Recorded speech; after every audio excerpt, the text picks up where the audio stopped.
शिवाय नमस्तुभ्यम। दोस्तों 11 मई विनायक चतुर्थी के दिन यदि कोई एक दुर्वा का उपाय करता है तो उसके जीवन में निश्चित ही शिव की कृपा प्राप्त हो जाती है।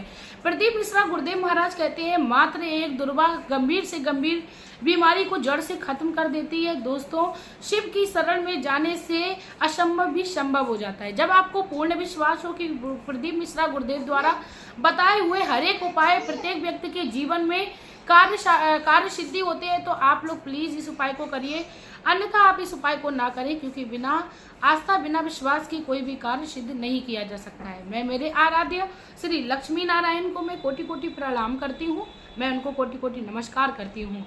दोस्तों जीवन में सुख दुख लगा रहता है, लेकिन भगवान ने हमें एक मार्ग दिखाने वाले साधु संतों को बनाया है, साथ में हमारे ज्योतिषी को बनाया है। यदि हमारे जीवन में चल रही किसी भी प्रकार का ग्रह नक्षत्र कोई खराब प्रकोप डाला है तब भी ये उपाय बहुत ही कारगर सिद्ध होता है। साथ में यदि बीमारी आप कई बार दवाइयों का करा चुके हो, डॉक्टर कहते हैं कोई भी बीमारी नहीं है और आप दवाइयां भी नहीं बंद करा पा रहे हो, तो ऐसे में आप एक दुर्वा का उपाय जरूर कर सकते हो। यहाँ तक कि दोस्तों यदि आपका शुक्र जो है वो कमजोर हो गया है, शुक्र के कमजोर होने से हमारे घर में सुख समृद्धि जो है वो कहीं ना कहीं खोने लगती है, तो ऐसे में भी आप दुर्वा का प्रयोग कर सकते हो। यदि आपके घर में अशांति हो गई है या आपके घर में धन का अभाव होने लगा है, आपके घर में संतान में के बीच में आपस में कलेश रहने लगा है या आप पति पत्नी के बीच में आपस में कलेश रहता है, तो आप दुर्वा के इस आसान से उपाय को करें। लेकिन उपाय करने से पहले आप पूर्ण विधि को जान लें, किस तरीके से करना है, किस जगह आपको दुर्वा रखनी है, सारी चीजें मैं डिटेल में बताऊंगी। साथ में ये भी बताऊंगी किसको करना है और किस समय करना है, सारी बातें बताऊंगी। लेकिन उससे पहले मैं आप लोगों से रिक्वेस्ट करना चाहूंगी कि प्लीज यदि आप लोग मेरे चैनल पर नए हो तो चैनल को सब्सक्राइब कर लीजिए, वीडियो को लाइक कर दीजिए, कमेंट बॉक्स में श्री शिवाय नमस्तुभ्यम का एक प्यारा सा कमेंट कर दीजिए, साथ में बेल आइकन को प्रेस कर लीजिए, जिससे मेरे जितने भी नोटिफिकेशन और गुरुदेव द्वारा बताए हुए उपायों के वो आप लोगों तक पहुंच सके। चलिए दोस्तों बात करते हैं 11 मई को आपको ये जो उपाय है वो किस समय करना है और किसको करना है। दोस्तों बात करें उपाय की कि आपको किस समय करना है, तो पूरे दिन में आपको जब भी समय मिले तब आप इस उपाय को कर सकते हो। और खास बात तो ये है कि घर का कोई एक व्यक्ति भी इस उपाय को कर लेता है तो पूरे परिवार को फल की प्राप्ति होगी, यानी पूरे परिवार को इसका लाभ मिलेगा। दोस्तों ये जो उपाय है वो घर की माताओं को करना चाहिए, जो घर की बड़ी महिलाएं होती हैं उनको करना चाहिए, क्योंकि घर की माताओं बहनों और जो घर में बहुएं होती हैं उनको लक्ष्मी का दर्जा दिया जाता है। यदि कोई लक्ष्मी हमारे घर का जीवन में सुख समृद्धि पाने के लिए उपाय करती हैं तो निश्चित ही हमें लाभ मिलता है। तो दोस्तों आपको क्या करना है, एक दुर्वा को लेना है। आप दुर्वा अच्छी सी तोड़ लाइए, ताजी सी दुर्वा आपको लेनी है और किसी भी शिवालय में आपको पहुंच जाना है।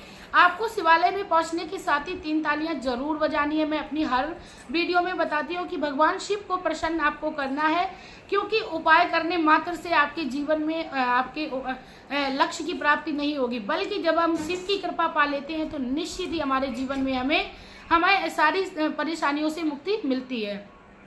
3 तालियां बजानी है।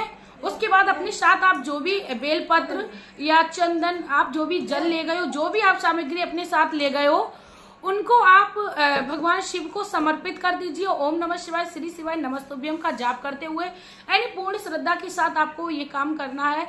उसके बाद आप पहले बैठकर कम से कम 5 या 10 मिनट आप श्री शिवाय नमस्तुभ्यम या ओम नमः शिवाय का जाप करिए, ताली के साथ करिए। ताली बजाकर जब हम कोई भी भगवान को मनाते हैं, उनको प्रसन्न करते हैं, तो ऐसा कहा जाता है कि हवा में भगवान हमारी पूजा को स्वीकार करते हैं। जिस प्रकार भोजन हवा में भगवान ग्रहण करते हैं, ठीक उसी प्रकार हमें तालियों का प्रयोजन करना चाहिए। उसके बाद दोस्तों जो आप दुर्वा ले गए थे वो आपको किस तरीके से चढ़ानी है, बहुत ही ध्यान से सुनिए।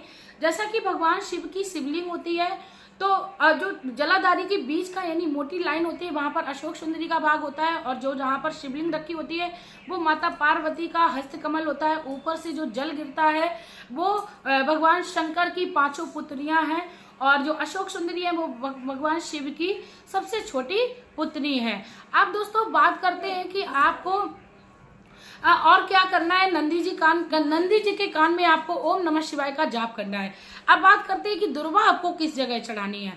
दोस्तों दुर्वा जो है वो जलाधारी के नीचे जो बहता हुआ जल जाता है, यानी नीचे जो बहता हुआ जल जाता है वहां पर 33 करोड़ देवी देवताओं का वास होता है। तो नीचे बहते हुए जल में आप उस दुर्वा को भगवान शिव के नाम से समर्पित कर दें।